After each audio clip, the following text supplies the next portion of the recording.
Let's start off with some Alexa Bliss news because I know a lot of people contacted me yesterday excited about this. Alexa saying on Instagram, for all of the questions in my comments, yes, I will be returning. But for now, please enjoy my current content. Her current content is like her family, her real life. It's her posting pictures out with her husband, out with her baby. But it is extremely nice to get that confirmation from Alexa that we will see her in WWE again. And maybe we're not going completely insane with what we perceive to be Easter eggs in Wyatt Sicks clues about Alexa's return. Don't forget, the entire Bray Wyatt world was built on the back of Easter eggs that Bray planted in promos and segments years in advance. The original episodes of the Firefly Funhouse literally had titles of lines in segments and promos that Bray said that were out of place, some of them 5 years before. And while we're talking about Bray Wyatt, yes, it's time to let him in 2K24 with the Bray Wyatt edition, with the all-new version of the Fiend Championship title, a Firefly Funhouse Manager's card, and the action figure Bray Wyatt with bonus VC and even Uncle Howdy portrayed by Bo Dallas. This is incredible. Genuinely, I know this is going to cost money, yes, but you know what? This is worth it. This is genuinely worth it. Just look at the art on like the poster and everything. It looks absolutely incredible. I certainly wish that this was a physical release. I'd buy this in a heartbeat for the cover alone. The biggest breaking news of the video is that Bo Dallas is Uncle Howdy. I never knew. Couldn't believe it when I heard last night during SmackDown. Chad Gable was right. As you're aware, the Wyatt Sicks have been super active on Twitter recently, and as you saw Friday, they tweeted out saying, "You know nothing. Hell is only a word. Let me show you." Now, what I found interesting about this is from a past QR code. During the original Nightbird campaign, we got this puzzle, okay? And this puzzle, when solved, shout out to Jodie Gilly, miss you, Jodie, solved it. You know nothing. Hell is only a word. Reality is much, much worse. So with the Wyatt Sicks once again referencing hell is only a word. See what I mean about long-term storytelling, long-term booking? That's from that puzzle months ago. Also worth noting, Nikki Cross posted this picture with the caption, "We are not your kind." Now, first of all, yes you are, look at you. You're exactly my type of people. But "We Are Not Your Kind" is a reference to an album by Slipknot, which just so happens to be their 6th studio album. So potentially a reference there to Six. And with Alexa liking this on Instagram, that's got a lot of people buzzing, a lot of people talking, a lot of people hyped once again. But long-term Fireflies, I'm sure you'll remember, there was a lot of reports and rumours about Bray Wyatt using Slipknot for his theme song, whether it was like a one-off or a live performance or something. I can't really remember, it was a long time ago.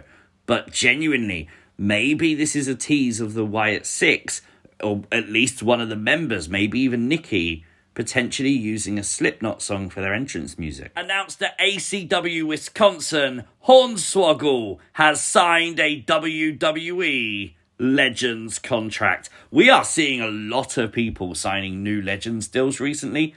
WWE's got to have some plans, maybe like a Legends night or something. So why not add another one? Announced on Thursday, Jesse the Body Ventura has signed a WWE Legends contract. We obviously saw Jesse Ventura back in the WWE fold, meeting with Triple H, now officially under a WWE Legends deal. CM Punk released these backstage photos of him at Survivor Series, obviously making that huge return to WWE. Also, one of the pictures showing him signing his contract.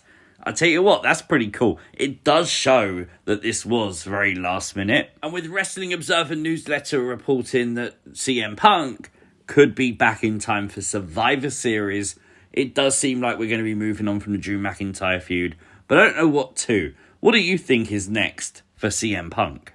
Now, I must have blinked and missed this last night, but here you go. In this backstage segment, as Tiffany and Nia were approaching the ring on SmackDown, very obviously, Tiffy is eyeing up Nia's Women's Championship. And with Nia now getting physical with Tiffany on Friday night, trying to convince her to cash in on Liv Morgan at Crown Jewel, could we see her pull the Uno reverse card and cash in on Nia Jax?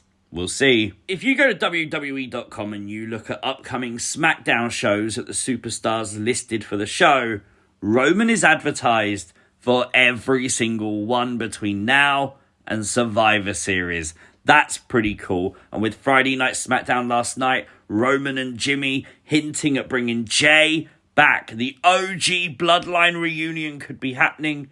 Obviously, you got to think that's build to Survivor Series is going to be massive. Here's an out there theory, though, that we came up with on Discord voice chat last night, and genuinely, I really like it. Now, if you have the OG Bloodline win at War Games, Roman takes the Ulafala, surely that's the storyline over, right?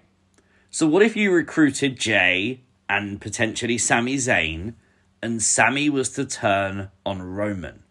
I mean, right now, Kevin Owens has turned on Cody and Randy. Maybe potentially Kevin Owens needs a friend. We question the direction that Sami Zayn could go in.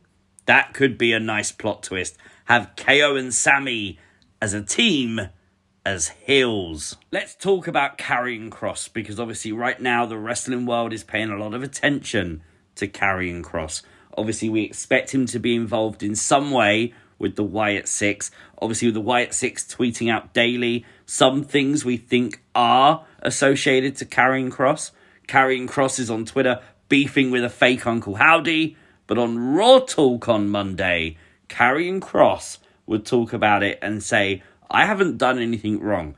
I think The Miz is underappreciated.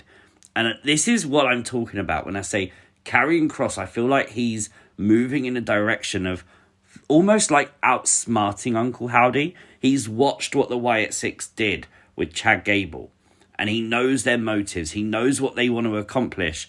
So by setting up potentially Xavier Woods, potentially The Miz, he knows they're going to come for The Miz.